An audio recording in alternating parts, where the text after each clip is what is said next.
हमारी सभी latest videos देखने के लिए चैनल को सब्सक्राइब करें।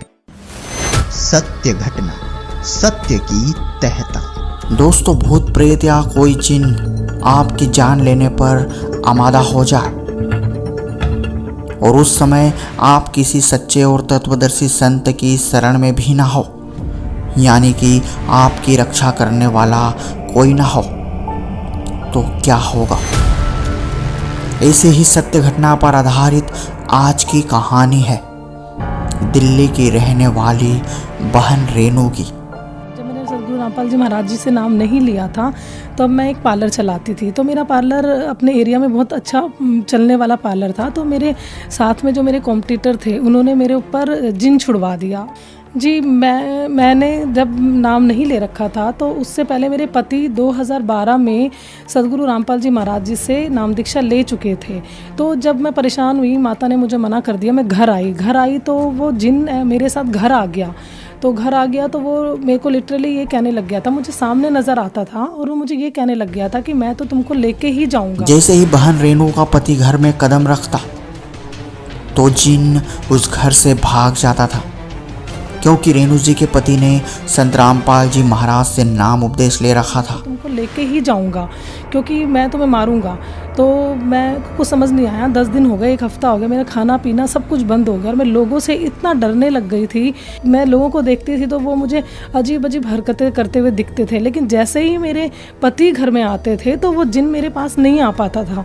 पति जैसे ही आते थे तो मुझे लगता था कि क्या हो गया, जिन कहाँ चला गया। तो मैंने इनको भी बोला, इनको मैंने कहा कि मैं माता की चौकी में गई, माता ने मेरे को कह दिया कि बालाजी जाओ, यहाँ कोई वो नहीं है। तो इन्होंने मेरे को समझाया कि सदगुरु रामपाल जी महाराज जी ही हैं और वही तुम्हें बचा सकते हैं। रेनू बहुत बड़ी मुसीबत में फंस चुकी थी और ऐसे हालात में नाम उपदेशी भी नहीं थी, लेकिन फिर भी संत रामपाल जी महाराज स्वयं बहन रेनू जी के सामने प्रकट हो गए। तब भी समझ में नहीं आया कि तबीयत स्थिति बहुत ज़्यादा ख़राब थी। तो उसी रात क्या हुआ कि मेरे को उस जिन ने, मतलब मैं 4th फ्लोर पे रहती हूँ, तो उस जिन ने मुझे ऐसा प्रेरणा की कि मैं उस 4th फ्लोर से कूद जाऊँ। तो मैं कूदने के लिए जैसे जा रही थी तो मेरे पति ने मेरा हाथ पकड़ा और उस हाथ से मैं धक्के से ना, मैं जहाँ सदगुरु रामपाल जी महाराज जी का दंडवत प्रणाम स्थल था, जहाँ उनकी जोत जलती थी, वहाँ जाके गिर गई। तो जब मैं वहाँ जाके गिरी तो सदगुरु रामपाल जी महाराज जी एकदम से वहाँ प्रकट हो गए और सदगुरु रामपाल जी महाराज जी ने मेरे को सर पे हाथ रखा। सदगुरु रामपाल जी महाराज जी बोले, बेटा कुछ नहीं है यहाँ पर, आप मेरी शरण में आ जाओ। तो मुझे समझ नहीं आया, लेकिन मैं एकदम से कांप गई। मैंने कहा ठीक है सर, अगर आप भगवान हो, अगर आप पूर्ण परमात्मा हो तो आप ही मेरी रक्षा करोगे। आज बहन रेनू के जीवन का आखिरी दिन था और इसीलिए यम के दूत रेनू जी को उठाकर धर्मराज के दरबार में ले गए। उसके बाद उस रात मैंने 15 दिन बाद मैं सोई हूँ। तो जब मैं नींद में सो गई तो मेरी आत्मा को इस तरफ मेरे तरफ 2 यम के दूत और इधर मेरे साथ कबीर साहिब, और मेरी आत्मा मेरे शरीर से निकल के जाने लगी। तो मैं देखने लगी कि ये क्या हो गया, ये क्या है, मेरे को तो कुछ समझ में नहीं आया और मैं ऊपर चलती चली गई। जब मैं ऊपर गई तो मैंने देखा कि एक लाइन लगी हुई है और उस लाइन में मतलब एक बहुत बड़ा कोई काला से रूप में ना कोई बैठा हुआ है। तो मैंने इधर देखा उधर देखा। जब मैं उनके पास गई तो उन्होंने मुझे बोला कि मैं धर्मराय हूँ और अब आज तुम यहाँ आ गए हो और तुम्हारी मृत्यु थी और तुमको कौन लेके आया। उन्होंने मतलब किसी से सवाल किया धर्मराय ने।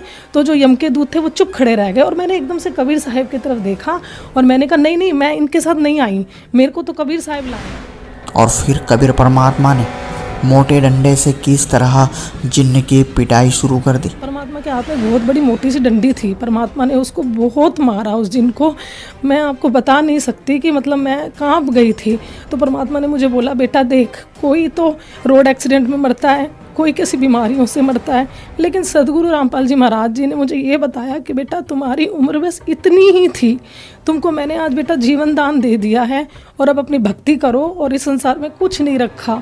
इतना कहने के बाद सदगुरु रामपाल जी महाराज जी ने उस जिन से पूछा, बता तू कहाँ से आया है और तूने ये गलती की कि तू दुकान पे था वहीं रहता, लेकिन तू इस घर में कैसे आया। ये घर मेरे बेटे का है और ये घर मेरे बच्चों का है, मैं इस घर को बर्बाद नहीं होने दूंगा। रेणु जी के साथ आगे और क्या क्या हुआ, कहानी को विस्तृत में समझने के लिए इस वीडियो को पूरा जरूर देखें। नमस्कार जी। नमस्ते जी। क्या नाम है जी आपका? जी मेरा नाम रेनू है और मैं दिल्ली से हूँ। बहन जी, संत रामपाल जी महाराज से आपने नाम दीक्षा कब ली? मैंने सदगुरु रामपाल जी महाराज जी से 20 अक्टूबर 2013 में ली। संत रामपाल जी महाराज से नाम दीक्षा लेने से पहले क्या आप कोई भक्ति साधना करते थे? हाँ जी, मैं सदगुरु रामपाल जी महाराज जी से नाम दीक्षा लेने से पहले संतोषी माता की भक्ति करती थी। मैंने 10 साल संतोषी माता की भक्ति की और व्रत रखने उनके और शेरा वाली माता की भक्ति करती थी। बहन जी, आप संतोषी माता की इतनी भक्ति करती थी, इतने व्रत रखती थी, तो उन सब भक्ति साधनाओं से आपको क्या क्या लाभ हुए? देखो, उनकी साधना करने से मुझे कोई ऐसा लाभ नहीं हुआ। मेरे को स्टोन था, मुझे माइग्रेन था, मुझे हमेशा मतलब बॉडी पेन बहुत रहता था, बीपी हाई लो सब कुछ था। और मैं एक फैमिली से भी बहुत ज़्यादा परेशान थी, घर में हमेशा क्लैश रहना, मतलब कोई मेरे को ऐसा कोई भी सुख नहीं मिला। और मैं एक प्रोफेशन से आई एम ब्यूटिशियन। जब मैंने सदगुरु रामपाल जी महाराज जी से नाम नहीं लिया था तब मैं एक पार्लर चलाती थी। तो मेरा पार्लर अपने एरिया में बहुत अच्छा चलने वाला पार्लर था। तो मेरे साथ में जो मेरे कॉम्पिटिटर थे उन्होंने मेरे ऊपर जिन छुड़वा दिया। तो जब जिन मेरे ऊपर छोड़ दिया तो उसके बाद मैं चौकी में जाती थी।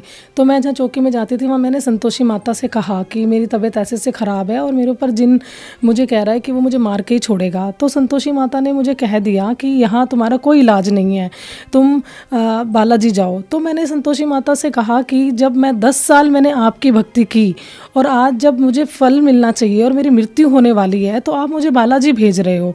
तो मतलब मैं एकदम हैरान रह गई और मैं अपने घर आ गई रोते हुए। तो बहन जी, आपने बताया कि जो भक्ति साधना आप संतोषी माता की करती थी उससे आपको कोई लाभ नहीं हुआ, बल्कि आपको बहुत सी हेल्थ इश्यूज, हेल्थ प्रॉब्लम हो गई। उसके अलावा आपके प्रोफेशनली कंपटीटर जो थे उन्होंने आप पर जिन छोड़ दिया और उस जिन ने भी ऐसा ठान लिया था कि वो आपको मार के ही छोड़ेगा और आपने खुद के हाथों से ही अपना ब्यूटी पार्लर भी तोड़ दिया। तो इन सब परेशानियों के बीच आपको संत रामपाल जी महाराज के बारे में जानकारी कैसे मिली?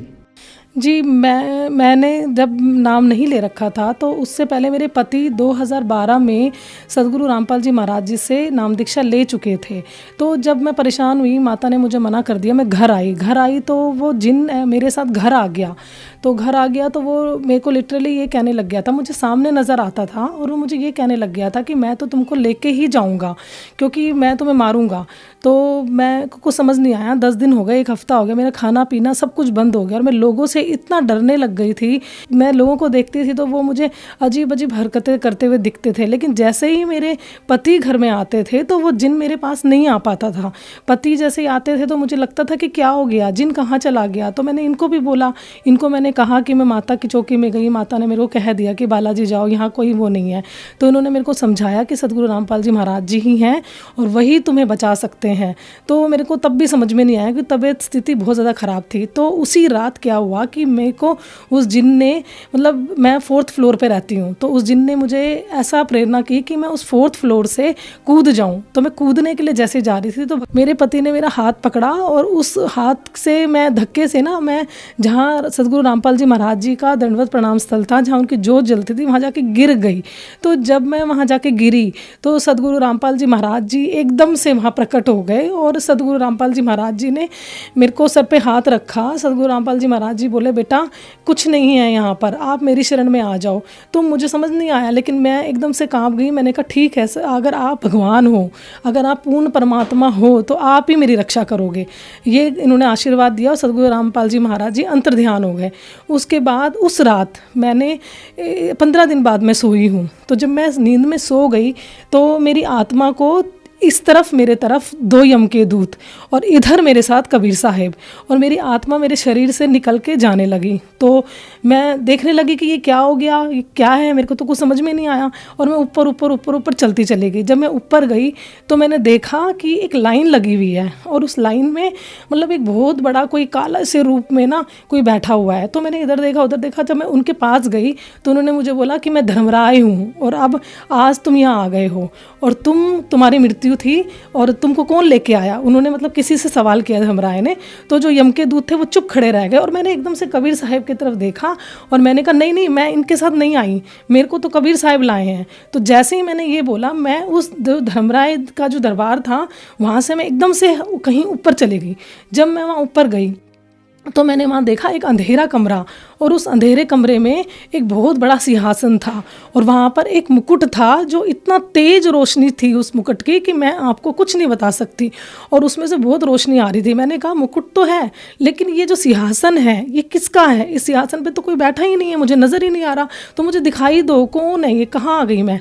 तो इतनी देर में ही मुझे कबीर साहब जी दिखाई दिए और उन्होंने मुझे कहा कि बेटा देख, मैं हूँ, तूने मेरे को पूछा था ना कि मैं अगर भगवान हूँ, परमात्मा हूँ तो मेरी रक्षा करो, तो मैंने आपको बचाया है और ये है ये जो तुम्हें लेके आया है।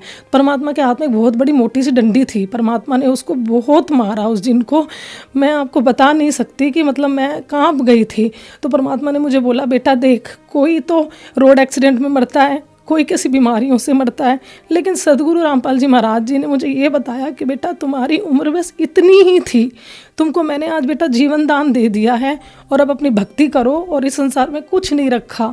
इतना कहने के बाद सदगुरु रामपाल जी महाराज जी ने उस जिन से पूछा बता तू कहाँ से आया है, और तूने ये गलती की कि तू दुकान पे था वहीं रहता, लेकिन तू इस घर में कैसे आया? ये घर मेरे बेटे का है और ये घर मेरे बच्चों का है, मैं इस घर को बर्बाद नहीं होने दूंगा, और तू जा, जहाँ से तू आया वहीं जा। तो उस जिन ने ना 3002 नंबर ऐसे ऐसे पुकारने लगा और मैं उसी टाइम अपने आत्मा के अंदर आ गई शरीर में, और मैं उठ के बैठ गई और मैं जोर से 3002 ऐसे ऐसे करके बोलने लग गई। फिर रामपाल जी महाराज जी को मैंने दंडवत किया अपने वहाँ पर जा कर के, तो रामपाल जी महाराज जी सदगुरु मेरे वहीं पर आ गए, प्रकट हो गए, उन्होंने मुझे फिर से आशीर्वाद दिया। उस दिन मैं फिर सुबह दूसरे दिन उठी और मैं उसी टाइम अपने पति के साथ जाकर मैं बरवाला आश्रम सदगुरु रामपाल जी महाराज जी से मैंने नाम दीक्षा ली। बहन जी, आपने बताया कि आप जो पहले माता की भक्ति करते थे उससे आपको कोई लाभ नहीं हुआ, बल्कि आपको शारीरिक बीमारियां हो गई। उसके बाद संत रामपाल जी महाराज के बारे में आपके पति ने आपको बताया और जिंद से भी संत रामपाल जी ने आपको बचाया और आपको जीवन दान भी दिया, क्योंकि आपकी पहले ही मौत हो चुकी थी। तो इसके अलावा संत रामपाल जी महाराज से नाम दीक्षा लेने के बाद आपको कोई लाभ प्राप्त हुए? हाँ जी, लाभ की तो ऐसे कहेंगे तो हम गिना नहीं सकते। मुझे आज 5 साल हो गई हैं सदगुरु रामपाल जी महाराज जी से नाम दीक्षा लिए हुए। रोज़ एक चमत्कार हमारे घर में हो रहे हैं। बाकी मेरा बेटा है वो छोटा है, तो एक्चुअली मेरा पार्लर था तो मैंने उसकी केयर नहीं की, हमेशा मेड ने ही उसको संभाला, तो मेड ने उसकी केयर नहीं की, तो इसलिए उसके टॉयलेट में ना कुछ प्रॉब्लम हो गई थी। तो जब वो छोटा था तो मैं उसको डॉक्टर के पास ले गई थी, जब हम दोनों पति और पत्नी सदगुरु रामपाल जी महाराज जी से नहीं जुड़े थे। तो जब मैं लेके गई तो डॉक्टर ने मुझे उसका कम से कम 60-70 हज़ार रुपये इलाज बता दिया और 1 हफ्ते हॉस्पिटल में रहेगा और ऑपरेशन बता दिया था। फिर डॉक्टर ने ये कहा था कि जब ये 5-6 साल का हो जाएगा तब इसका ऑपरेशन होगा। तो मैं भी भूल गई थी, लेकिन जब मैंने नामदान ले लिया उसके बाद एक दिन मुझे अचानक से याद आया कि ये 6 साल का हो चुका है अब, और अब हमें क्या करना चाहिए, ऑपरेशन तो कराना ही है। तो भगत जी बोले ठीक, मेरे पति बोले कि ठीक है मैं जाता हूँ डॉक्टर से पूछता हूँ, लेकिन मेरा विश्वास पूरा सदगुरु रामपाल जी महाराज जी में था। मैंने कहा नहीं, मैं अपने बेटे का ऑपरेशन नहीं कराऊंगी, मैं आश्रम जाऊंगी, सदगुरु रामपाल जी महाराज जी से प्रार्थना करूंगी। तो सदगुरु रामपाल जी महाराज जी के पास जब मैं बेटे को ले गई तो सदगुरु रामपाल जी महाराज जी आए और बेटे के ऊपर उन्हें आशीर्वाद दिया, और सदगुरु रामपाल जी महाराज जी ने कहा कि बेटा, अपने आप ही सदगुरु रामपाल जी महाराज जी ने कह दिया कि बेटा बेटे का ऑपरेशन करा ले। तो मैंने सदगुरु रामपाल जी महाराज जी की तरफ देखा और मैंने सदगुरु रामपाल जी महाराज जी से कहा, प्रार्थना की कि परमात्मा, हमारे तो डॉक्टर भी आप ही हो और हमारे तो परमात्मा भी और पिता भी आप ही हो, तो हम डॉक्टर का मैं ऑपरेशन नहीं कराऊंगी, आप ही इसका इलाज करोगे और आप ही इसका ऑपरेशन करोगे। तो सदगुरु रामपाल जी महाराज जी ने कह दिया कि ठीक है बेटा, कबीर साहब दया करेंगे। मैं मेरे बेटे को घर ले आई, घर लेके आ गई तो मैं आपको ये बताना भूल गई कि जब वो 2.5 साल का था तब डॉक्टर ने जब इसका ऑपरेशन बताया था, तब मैं खुद क्या करती थी कि उस अपने बेटे के मतलब कि उसको खुद ही साफ़ करती थी और उसमें पानी डाल के तेल लगा करके मैं क्लीन करके सोचती थी कि ठीक हो जाएगा ये, लेकिन नहीं हुआ था। तो जब सदगुरु रामपाल जी महाराज जी से आशीर्वाद लेके मैं घर आई तो मेरे मन में यही प्रेरणा आई कि मैं डॉक्टर के तो लेके जाना नहीं है, मालिक ही ठीक करेंगे। तो मैंने वही प्रोसेस फिर किया, पानी डाला और गर्म तेल अपने बेटे के टॉयलेट के उस पर लगाया। तो उसी दिन ही मैं हैरान रह गई कि वो एकदम से ऑटोमेटिकली जो उसकी प्रॉब्लम थी वो एकदम से ठीक हो गई, और जबकि वो 1 दिन में ठीक हो गई। और इससे पहले मैं कम से कम 2-3 महीने तक रेगुलर ये ही प्रोसेस कर रही थी, लेकिन वो ठीक नहीं हो रही थी। तो उस टाइम मैं नहीं बता सकती आपको कि मेरे खुशी का कितना मतलब एक बहुत बड़ा चमत्कार हमारे घर में हुआ। ये हमारे सदगुरु रामपाल जी महाराज जी की ही दया है हम पर। और एक लाभ और सद्गुरु रामपाल जी महाराज जी की कृपा से हुआ जब मेरे पति जुड़ चुके थे 2012 में सद्गुरु रामपाल जी महाराज जी से, लेकिन मैं नहीं जुड़ी थी और मेरे को ज्ञान नहीं होने के कारण मैं मानती भी नहीं थी कि ये परमात्मा है। तो एक दिन क्या हुआ कि मेरे पति को स्टोन की प्रॉब्लम थी और वो बहुत ज़्यादा सीवियर बढ़ गई। उन्होंने नाम ले रखा था उस टाइम, तो वो डॉक्टर के चले गए मुझे बिना बताए सुबह सुबह ही। मैंने जब उठी तो देखा वो घर में नहीं थे, तो मैंने उनको फ़ोन किया कि आप कहाँ हो, कहाँ चले गए। तो उन्होंने मुझे बोला कि मेरे तो पेट में बहुत दर्द और बहुत रो रहे थे। तो मैंने कहा कि डॉक्टर हैं आने वाले हैं, ठीक है आप दिखाओ, अल्ट्रासाउंड कराओ। बहुत ज़्यादा भीड़ थी तो उनका नंबर नहीं आ रहा था। जब भी मैं फ़ोन कर रही थी तो वो रोते ही नज़र आ रहे थे, तो मेरे से देखा नहीं गया, मैं नहीं सहन कर पाई।